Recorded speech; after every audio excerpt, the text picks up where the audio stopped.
So up until this point, I didn't really have an interest in teaching long term, being a college professor. Um, in this class, I have my classes, they always have a very strict attendance policy, and late work policy. I'm like, you get, a couple of absences and then you start getting points taken off. I don't accept late work. If you miss the class, you just get a zero. So we go through the first week of class, Monday, Wednesday, Friday class.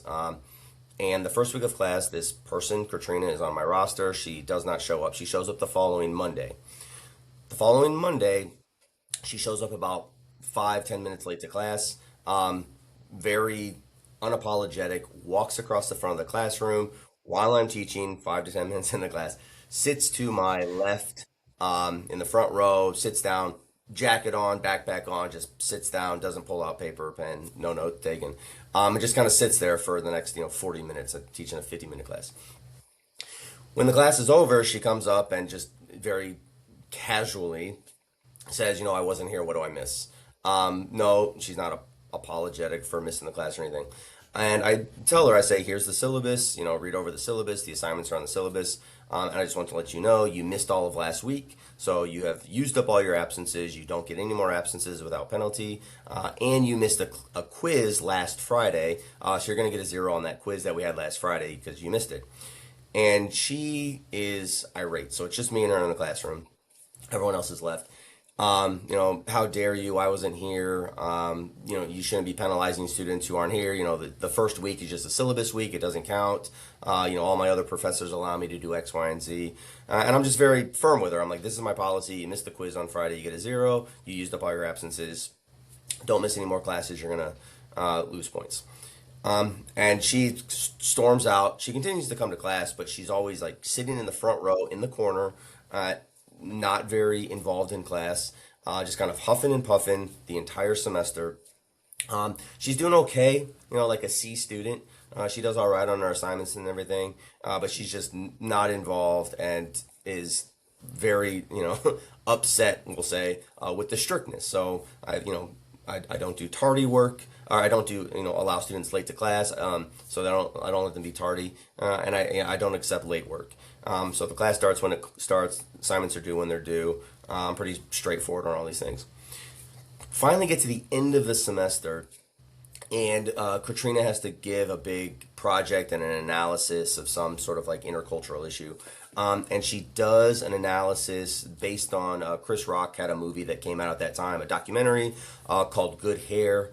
And we're talking about like intercultural issues. So, Good Hair is about sort of the hair industry in America, specifically for black women. And there's this huge section in the film that talks about most of that hair comes from India. So Chris Rock has this huge section, like what is this sort of like interesting sort of intercultural relationship of culture and economics and everything else with regard to these hair is being cut at in Indian temples, specifically as part of a religious ceremony, and then some of that hair is being bought and sold in America to African American women. So Chris Rock has this discussion in the middle of the film on this issue.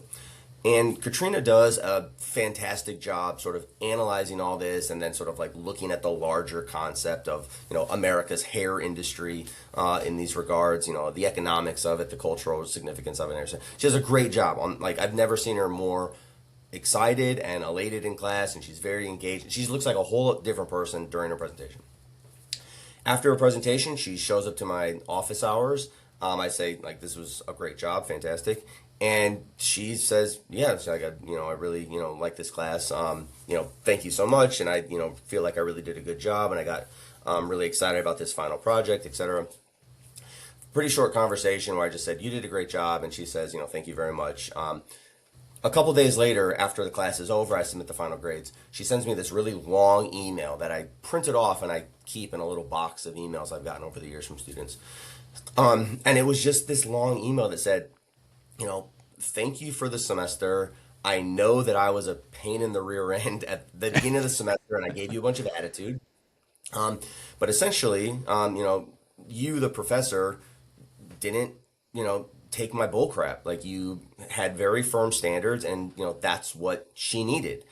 She just says like, thank you for like, nobody's ever really like stood up to me. Nobody's told me that, like I can sort of do interesting academic work, that I'm intelligent enough to get through a class without having a bunch of attitude. She always felt like the only way she would sort of get ahead in life is if she just threw an attitude or had an argument with somebody, as opposed to like I can just be a competent person, right? And I can sort of like get the results I want by just being competent, by doing the work and sitting down. And she said, like, you're the first person who ever sort of challenged me in this way. And because of that, I feel like I've flourished academically and I sort of reached a different level on my academics. And then she gets to the end of the letter and says, thank you for this. And she's going to graduate college in a couple years. And then she says, like, one day, when I'm president, I'll thank you in the inauguration speech, which I thought was fun. But that was the moment when I realized you can really make a difference with a student. And that's what I was like, I want to be a college professor now. I think I want to be a teacher.